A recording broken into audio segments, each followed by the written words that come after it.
जय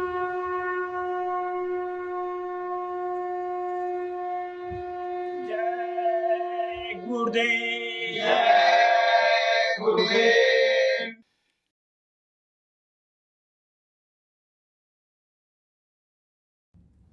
जय गुरुदेव। जय गुरुदेव।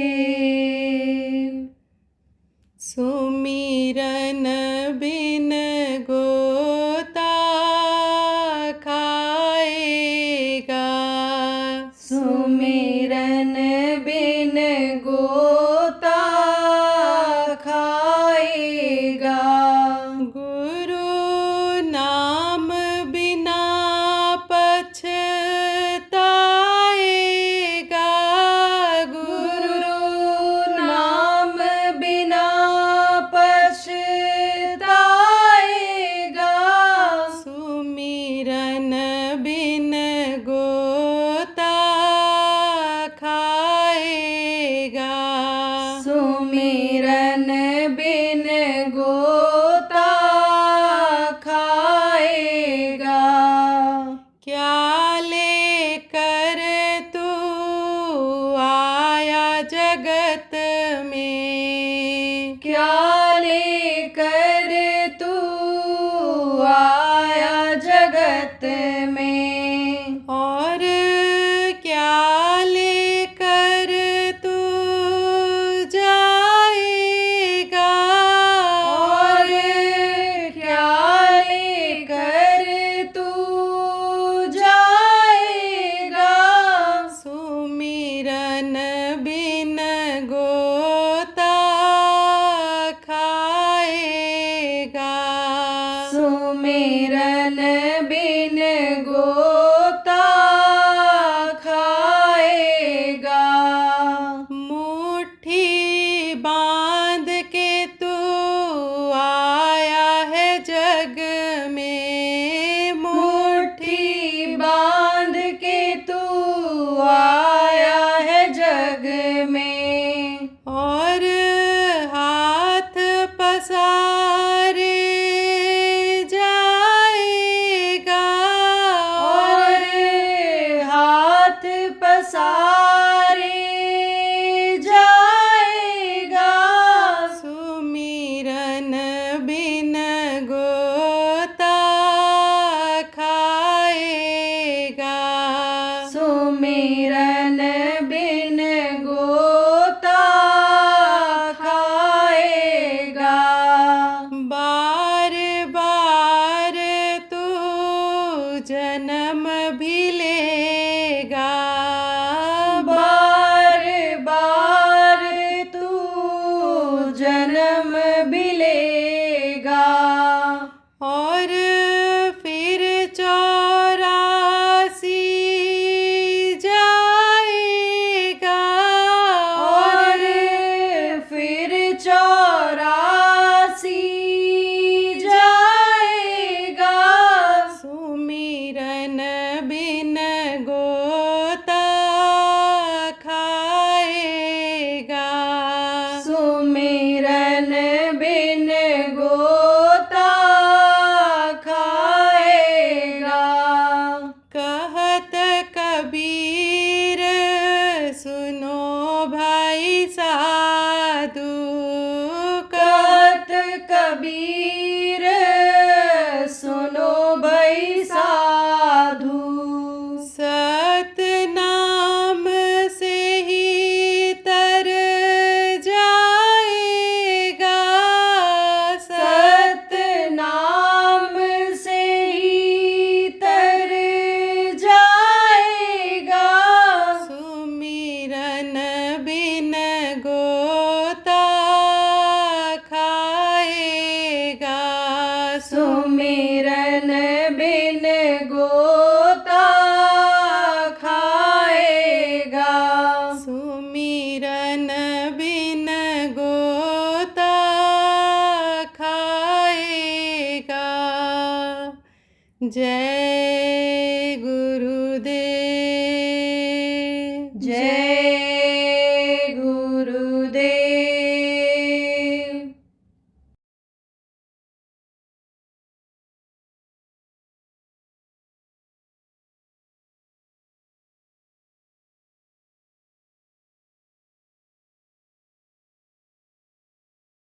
कि आप गृहस्थाश्रम में हो, कहोगे भाई ये हम कैसे छोड़ सकते हैं, हमको कमाना पड़ेगा, शरीर की रक्षा के लिए खाना पड़ेगा, इसको गर्मी ठंडी से बचाने के लिए कपड़ा खरीदना पड़ेगा, मकान रहने के लिए बनाना पड़ेगा, बाल बच्चे हैं उनकी देख रेख करनी पड़ेगी, माता पिता की सेवा, बच्चियां कहेंगी ये सास ससुर की सेवा हमको करनी पड़ेगी, तो यह काम हम कैसे छोड़ देंगे।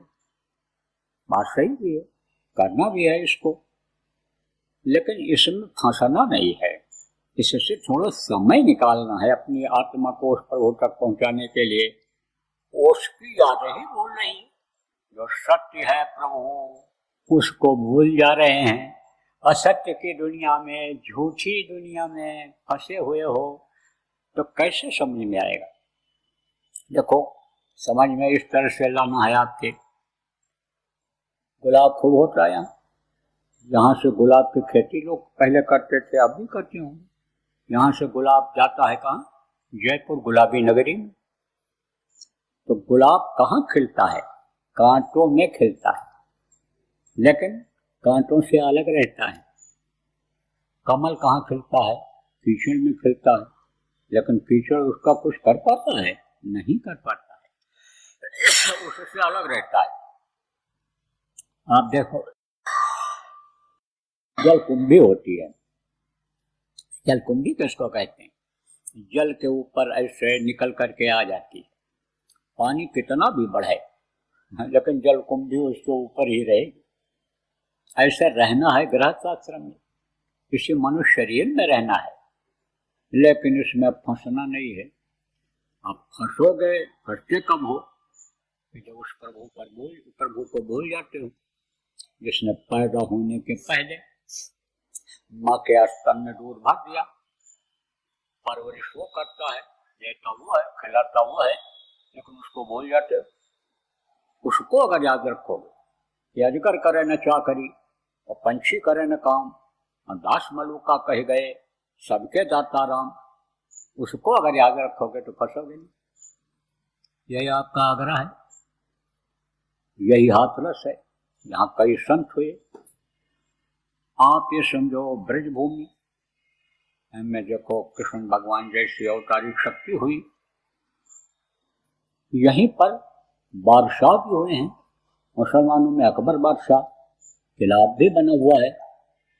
तो पहले के समय में जो बादशाह राजा होते थे, वेश बदल करके घूमते थे कि प्रजा को कोई तकलीफ तो नहीं है, प्रजा सताई तो नहीं जा रही, कोई अत्याचार अन्याय तो नहीं कर रहा है, क्योंकि पूरे राजधर्म का पालन करते थे। राजधर्म के पालन में क्या आता है कि सबके खाने का इंतजाम हो जाए, सबको कपड़ा मिल जाए, सबको न्याय और सुरक्षा मिले, इसलिए वो घूमा करते थे। तो जंगल की तरफ चले गए अकेले।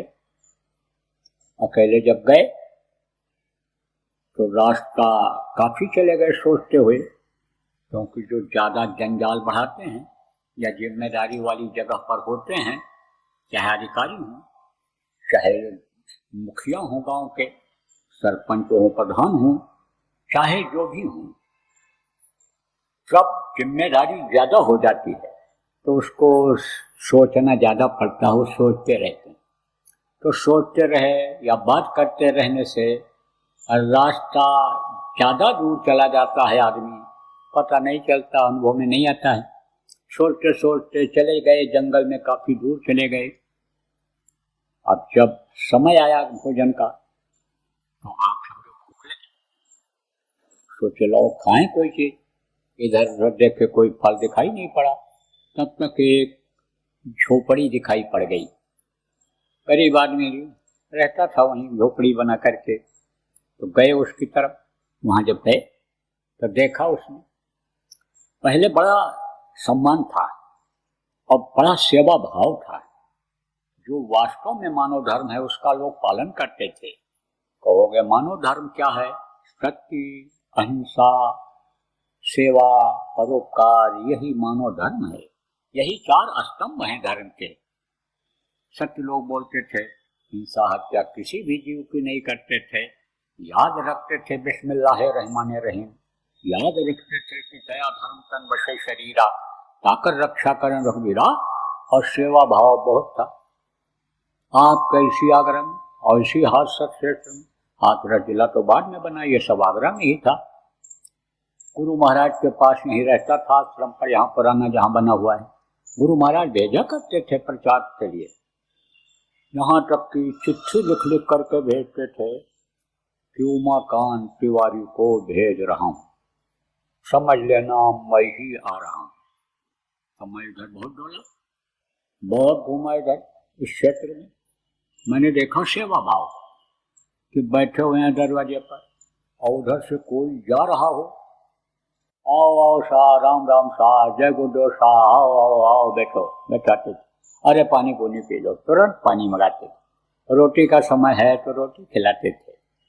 इसके पहले का समय आपको बताऊं, और रोटी बना करके मटके में पानी ले करके, जो डोकरे कहलाते हैं, जिनको बुजुर्ग कहते हो, बूढ़े बुजुर्ग कहते हो, वो लोग चले जाते थे। जिधर से लोगों का आना जाना होता था वहीं पगडंडी रास्ते पर बैठ जाते थे पेड़ के नीचे, और बुला बुला करके लोगों को रोटी खिलाते, पानी पिलाते थे। इतना सेवा भाव था, परोपकारी सेवा थी। परोपकारी किसको कहते हैं? कि जिनसे उम्मीद न हो कि ये भी हमको कुछ खिलाएंगे, जिससे उम्मीद न हो कि ये भी हमारी मदद करेंगे, वो होता है परोपकार। तो जब पहुंचे, कौन पहुंचा? आप समझो अकबर बादशाह। तो वेश बदले हुए थे।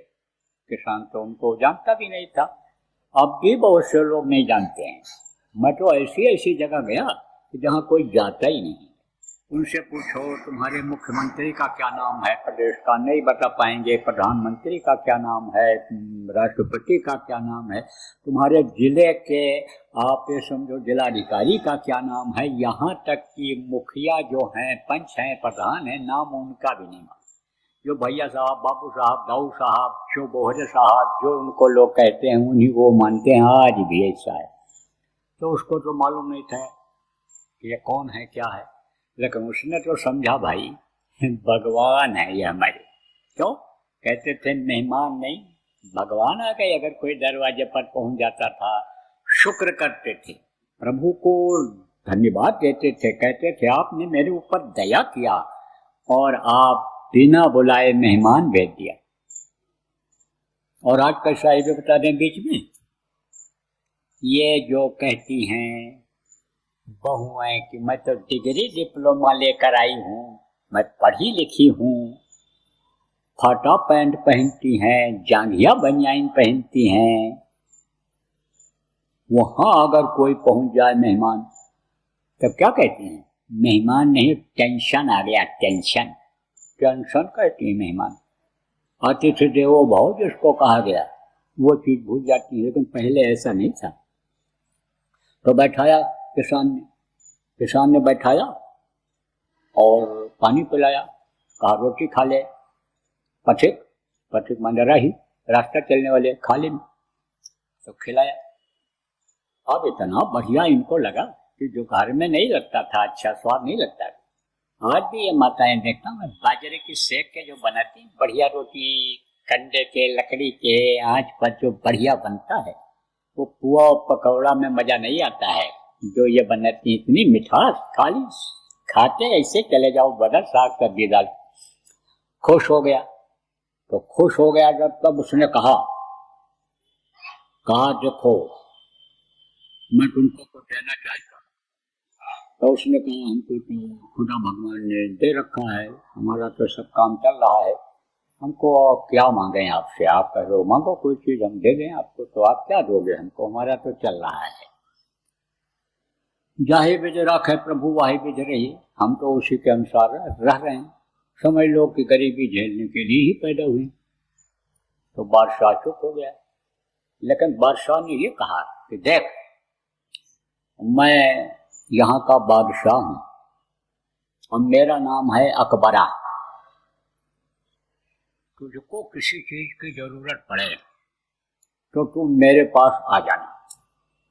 मेरा किला है, किसी से भी पूछ लेना और वहां तू आ जाना। और बता देना मुझे अकबरा भाई से मिलना, अकबरा से मिलना है। तो सुन लिया उसने, याद कर लिया। अब आज की तरह से तो कंप्यूटर था नहीं कि कंप्यूटर फिट करो और बिजली आप पे समझो न रहा है, कंप्यूटर न चले, बैटरी डाउन हो जाए मोबाइल की, तो पता चला रेलवे का टिकट का कुछ पता ही नहीं कि आज ट्रेन जाएगी कि कल जाएगी, ऐसा कुछ नहीं था। उस वक्त पर आप पे समझो लोग दिमाग में नोट कर लेते थे, याद रखते थे, और आज की तरह से भूलते भी नहीं थे लोग। क्यों? क्योंकि संयम और नियम से रहते थे। जो चीज शरीर को नुकसान करती उसको खाते नहीं थे, इसमें स्मरण शक्ति कमजोर हो वो काम नहीं करते थे। अब आजकल के तो ये नौजवान जो बाजार की चीजों को खाने लग गए, मीठी चीज खाने लग गए, ड्राई फ्रूट जिसको कहते हो वो खाने लग गए, तब से ये तो अपना घर ही भूल जा रहे हैं। और नशे का सेवन अगर करने लग गए तब तो समझ लो कि पड़े ही रह जाते हैं रात भर, सुबह होते ही घर या तो सुबह होते घर आ जाता है। लेकिन पहले ऐसा नहीं था, पहले बड़े संयम और नियम से लोग रहते थे।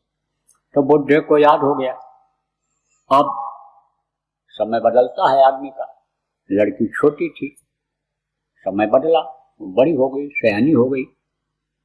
लोगों के यहाँ देखता था कि शादी ब्याह में खर्चा होता है, शादी ब्याह में खिलाना खाना पड़ता है, बाजा बजता है, ये सब होता है। तो उसकी औरत ने कहा भाई शादी तो हम भी धूमधाम से करना चाहते हैं, लेकिन पैसे नहीं, कैसे हो पाएगा। तो घर में औरत थी तो दरवाजा बंद तो होता नहीं था उस समय तो चोरी चकारी कुछ थी नहीं। पहले के समय में देखो दूसरे के धन को लोग जहर से जहर समझते थे, तो फिर खाली कुत्ता बिल्ली जानवरों के लिए ऐसे लगा देती थी टाटी जिसको कहते। तो औरत सुन रही थी, तो औरत ने पति से कहा वो जो आए थे बहुत अच्छे थे और बादशाह अपने को बता रहे थे। तो बादशाह माने क्या होता है, उन्होंने कहा था कि भाई आ जाना। बादशाह माने क्या होता, पूछा जो और लोग थे अपने जाति में, बिरादरी में, नजदीक में, समझ भाई बादशाह माने क्या होता। समझाया उसने, कहा अरे बादशाह मालिक होता, उसके पास बहुत रुपया पैसा, हाथी घोड़ा, बहुत सब चीजें होती हैं, तो वो तो तुमको बहुत कुछ दे सकता है। तो कल आया, अब आया तो पूछा भाई अकबरा का घर कहाँ। तो राजा को लोग बड़े सम्मान की दृष्टि से देखते थे, आज की तरह से कोई गाली थोड़ा देता था नहीं। तो अब आप ये समझो कि अकबरा नाम सुना लोगों ने तो डांटा फटकारा भी उसको, दिन भर घूमता रहा। फिर कोई बुजुर्ग मिला, बुजुर्गों को बड़ा अनुभव होता है।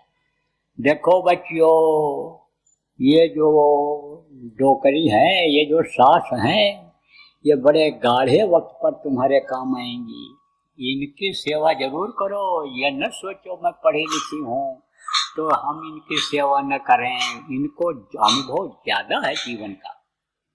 बता दे कैसे, कोई डॉक्टरी पढ़ करके लड़की आई और उसके पेट में बच्चा आया, तो वो अपना ऑपरेशन करके बच्चे को बाहर नहीं निकाल सकती है, दूसरे के भले निकाल दे। और अगर सासू को खुश रखेगी, सास की सेवा करती रहेगी, तो हाथ फेर करके आराम से बच्चे को बाहर निकाल देगी। इसलिए सेवा करनी चाहिए। तो बुजुर्गों को बड़ा ज्ञान होता है और बुजुर्गों के पास बैठना चाहिए। मैं अपना अनुभव बता रहा हूँ कि बुजुर्गों के पास बैठने से बहुत फायदा हुआ है। एक आध बात कहो बता दें, आपके भी काम आएगा। एक बुजुर्ग के पास हम बैठे, हमने कहा बताइए कि जीवन में कोई अच्छी चीज बताइए जो काम आवे। बोले पर पैसा और पर नारी से लालच मत करना, दूरी बनाए रखने की कोशिश करना, तो तरक्की कर जाओ। और नोट कर लिया उसको दिमाग में, और आज भी नोट है। जो समझे प्रभुता पर चाहिए, तो स्वामी जी ने कहा ना ये प्रभुता है, जो समझे प्रभुता पर चाहिए, प्रभुता पाता ही मत नहीं। देखो गुरु महाराज को ऐसी दया कि कोई चीज की कमी नहीं है, लेकिन अहंकार इसीलिए नहीं करता हूँ कि मेरा नहीं है, किसका है, सबका है, सबके लिए इनका है, तो इनके लिए खर्च होना चाहिए, इनके लिए काम करो। शरीर है तो इनकी सेवा जो कर सको करो, जब तक श्वास चल रहा है। तो बुजुर्ग मिल गए, तो बुजुर्ग ने क्या कहा, पूछा, कहा भाई तुम बहुत परेशान हो, क्यों परेशान हो बताया। तब कहा अरे वो देखो वो किला दिखाई पड़ रहा, ऊंचा मकान, वहां चले जाओ। अब वहाँ तुम पूछोगे तो वो बता देंगे ये सब घटना बताना। अब जब वो पूछा गाँव का जंगल का आदमी कहा सिपाही से मुझे अकबर से मिलवा दो, अकबर से मुझे मिलना, तो उसने भी डांट दिया कि हजूर का नाम ले रहा है, ये कौन आदमी है, पागल है क्या है। बैठ गया बेचारा, बहुत दुखी हो गया, थक गया था। तो एक बुजुर्ग सिपाही था, आया, पूछा, सारी घटना उसने बताई। तो दूसरे आदमी से कहा जा हजूर को बता दे, अकबर साहब बता दे, चला जा। क्या मालूम उन्होंने बुलाया हो, कभी वो भी गए हों, क्योंकि सिपाहियों को मालूम हो जाता था, भेष बदल के उधर ही निकल जाया करते थे। तो कहा कि कभी गए हो, जा। तो गया, पहुंचा दिया उसने। अब वो नमाज अदा करने जा रहे थे, तो कहा हाँ हाँ हाँ उसको बुलाओ। जब सिपाही ने बताया कि हजूर ऐसा ऐसा कह रहा है, एक आदमी आया है बुढ़ा, हाँ हाँ हाँ हाँ बुलाओ, क्योंकि कहते हैं ना, ये इसका नमक खाओ, उसका अदा करो, और नहीं तो फिर अदा करना पड़ेगा, लेना देना है यह संसार का। तो आप तो समझो कि गए, मिले उससे बादशाह, और नमाज का वक्त हो रहा था। तो बोले कि तुम बैठ जाओ, हम जरा नमाज पढ़ लें। बोले हाँ हाँ अकबर भाई बैठ, हम बैठ जाएंगे, पढ़ लो आप नमाज।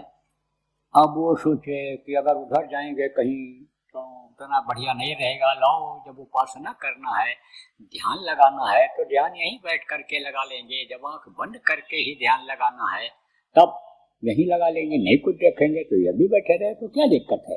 कर लिया, बैठ गए। अब वो ऐसे ऐसे करने लगे, ऐसे इनके यहाँ बताया गया है इस्लाम धर्म कि नियत बांधो और खुदा से दुआ मांगो, और ये क्या क्या जो भी बताए हूँ, ऐसे ऐसे करने लगे। वो उठे बैठे, जब नमाज खत्म हुआ तो बुढ़े ने कहा बड़ा भाई तुझको कोई तकलीफ है क्या? बोले कोई तकलीफ नहीं। बोले तो तुम उठ बैठ क्यों रहा था? कहे भाई हमको वो दुआ मांग रहे थे, कल कान पकड़ रहा था। कहाँ तौबा कर रहे हैं कि गुनाहों की गलती यानी हमसे जो हुई है वो अब नहीं करेंगे, अब हमको माफ कर दो। गुनाह हो जाता है, पाप हो जाता है शरीर से, उसके लिए उससे यानी माफी मांग रहे हैं खुदा भगवान। इनको तुम भगवान कहते हो, खुदा कहते हो। कहा अच्छा ये बात है। तो कहा अच्छा बड़ा भाई ये बताओ कि तुम ऐसे ऐसे क्या कर रहे थे, ऐसे ऐसे? तब बोले कि मैं उससे दुआ मांग रहा था। क्या दुआ मांग रहे हो? अरे ये जो है, ये हमारा धन दौलत, ये सब जो है, ये सब बना रह जाए, बढ़ोतरी हो जाए, इसी तरह से हमारी प्रजा सुखी रहे, यही सब मांगते हैं। बस उठ करके चल दिया। बोले मैं जा रहा हूँ। अरे रे कहाँ जा रहे हो, कैसे आए? अभी तो तुम कुछ खाए पिए नहीं, ये तो दरवाजे पर भूखा कोई जाएगा नहीं, ये तो नियम बना हुआ है, ये तो इस्लाम धर्म में है, हिंदू धर्म में है, सब में है ये चीज, तो ऐसे कैसे चले जाओगे? कहा नहीं नहीं नहीं अब हम समझ गए। अरे किस लिए आए थे, क्या समझ गए तुम, बताओ तो। बोले अब हम समझ गए कि इतना सब कुछ होते हुए भी घोड़ा, हाथी, और ये इतना ऊंचा महल, और ये झाड़ फन्नूस, और ये जो गलीचा कालीन शादी ब्याह में कहीं मैंने बिछा देखा था, इस पर रोज तुम चलते हो, तुम्हारे बिछा हुआ है, और ये देखो संगीन लिए, ये हथियार लिए जो तुम्हारे फौज के सिपाही सब खड़े हैं। तो इतना सब कुछ होते हुए अब भी जब तुम मांग रहे हो तो बाबा मगता से क्या मांगना है, हम आपसे कुछ नहीं मांगेंगे, जैसे से आप मांग रहे हो उसी से हम भी मांग रहे हैं। अब आप ये समझो प्रेम कि जिससे मांगना उसको तो बोल गए, देने वाला तो दूसरा है, और आदमी ये सोच रहा है कि मेरे देने से होगा, मेरे मांगने से होगा, मेरे लाने से होगा, मेरे करने से होगा। तो ये भरम और बोले कि नहीं, आप जो सत्संगी हो, नामदानी हो, आपको समझना चाहिए कि धरणी जहाँ लो देखी, धरती पर जहाँ तक देखो तहाँ लो सब है भिखार, सब लोग भिखारी हैं। धरती पर जहाँ तक नजर जाती है सब भिखारी हैं। तो दाता कौन है? दाता केवल सतगुरु, दाता केवल सतगुरु। देत न माने हार, जब वो देने लगते हैं तो हार नहीं मानते हैं। लेकिन किसी से कोई चीज अगर लेना हो तो उसको खुश किया जाता है। जैसे बहुत से लोग क्या करते हैं, मंदिर में जाते भगवान मान करके, घर में शालिग्राम रख करके भगवान मान करके पूजा करते हैं। तो पहले उनको नहलाते धुलाते सेवा करते हैं, उनको फूल पत्ते प्रसाद चढ़ाते हैं, उनको भोग लगाते हैं और उसके बाद में दुआ आशीर्वाद और फलने फूलने का ये सब मांगते हैं। कहते हैं ये जब खुश होंगे तब देंगे। है तो मान लो पत्थर ही, लेकिन भाव उनके जो हैं वो पत्थर के नहीं हैं, भगवान के हैं, तो वो उनको खुश करते हैं। ऐसे ही जब खुश हो जाते हैं गुरु, तब वो देने में हार नहीं मानते हैं। क्यों? क्योंकि वो अपनी आत्मा को जगा करके वहां तक पहुंचाते हैं। चाहे जब इस धरती पर आए गुरु रूप में, समर्थ गुरु जिनको कहा गया, सच्चा गुरु समर्थ गुरु कहा गया, जिनको वो अपनी आत्मा को जगाते हैं, तो उनके पास सब कुछ होता है। 4 पदार्थ का चलता है, अर्थ धन काम मोक्ष सब कुछ हुआ करता है। लेकिन खुश कब होंगे? जो सत्संगी हो, नामदानी हो, समझो इस बात को। खुश होंगे जब गुरु भक्ति करो, उनकी भक्ति करोगे, उनको मानोगे। गुरु भक्ति कहते किसको हैं और गुरु भक्ति आती कैसे है? गुरु भक्ति कहते हैं गुरु के आदेश के पालन को गुरु भक्ति कहते हैं। अब गुरु महाराज ने देखो प्रेमी, जो आप गुरु महाराज के शिष्य बैठे हुए हो, आपको याद दिलाता हूँ, गुरु महाराज भी ये बात बोले और उनसे पहले जो भी संत हुए हैं सभी लोगों ने यही कहा है कि आप समझो सुमिरन ध्यान भजन करो। यही रास्ता जो गुरु महाराज बताते थे, वही नाम जो गुरु महाराज देते थे, जो आज आपको गुरु महाराज के आदेश से नए लोगों को बताया जाएगा, दिया जाएगा, इसी नाम को पहले भी जो संत आए वो सब बताते रहे हैं। तो वो लोग हमें जो बताते रहे हैं वही गुरु महाराज ने बताया, वही आपको गुरु महाराज के जाने के बाद बताया गया। जो नए लोग आए हुआ आज बताया जाए। तो पहले पुराने लोग समझो, गुरु महाराज ने कहा था कि सुमिरन ध्यान और भजन रोज करना, इससे महिलाई जाएगी। सत्संग सुनते रहना, सेवा करते रहना, इससे गंदगी साफ होगी।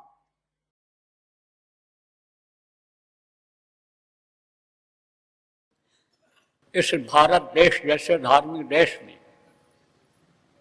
बच्चे और बच्चियों का चरित्र का गिरना और इनकी नशे की आदत से क्या संकेत मिलता है कि देश का भविष्य अच्छा नहीं रहेगा। देखो, इस वक्त पर किसी का बच्चा कब बिगड़ जाए, कब नशेबाज हो जाए, कब बच्चा बच्ची चरित्रहीन हो जाए, कुछ नहीं कहा जा सकता है, क्योंकि ये जाल बढ़ता हुआ चला जा रहा है। भारतीय संस्कृति को ही लोग खत्म कर देने में लगे हुए हैं और जो लोग इसको बचाने में लगे हैं उन्हीं के बच्चे, वही लोग इसमें इन्वॉल्व हैं। तो आप ये सोचो कि क्या होगा इनका बच्चों का। इसलिए आप समझो कि अब अपने स्तर से शुरू करो। लड़का हो चाहे लड़की हो, उसका ध्यान रखो, उसको समझाओ, बताओ। न समझ में आता हो सत्संगों में लाओ, साप्ताहिक सत्संगों में ले जाओ, प्रचार प्रसार में ले जाओ। जैसा साथ पड़ेगा उसी हिसाब से उसमें परिवर्तन आएगा। जय गुरुदेव। 9 वर्ष के उपलक्ष्य में परम पूज्य परम संत बाबा उमाकांत जी महाराज का सत्संग व नामदान कार्यक्रम 30 व 31 दिसंबर 2024 और 1 जनवरी 2025 को समय परिस्थिति अनुकूल रहने पर बाबा जय गुरुदेव आश्रम, जय गुरुदेव नगर, पिंगलेश्वर रेलवे स्टेशन के सामने, मक्सी रोड, उज्जैन, मध्य प्रदेश में होगा। ये वही बाबा उमाकांत जी महाराज हैं जिनका दर्शन करने, सत्संग सुनने और उनके बताए रास्ते पर चलने से इंसान के दुख तकलीफों में आराम मिलने लगता है। पूरी तरह से निशुल्क इस आध्यात्मिक कार्यक्रम में सभी जाति धर्म के लोग सपरिवार सादर आमंत्रित हैं। आप अपने कीमती समय में से थोड़ा समय निकालिए और परिवार, रिश्तेदार व मित्रों सहित पहुंचकर आध्यात्मिक व भौतिक लाभ अवश्य लीजिए। जय गुरुदेव।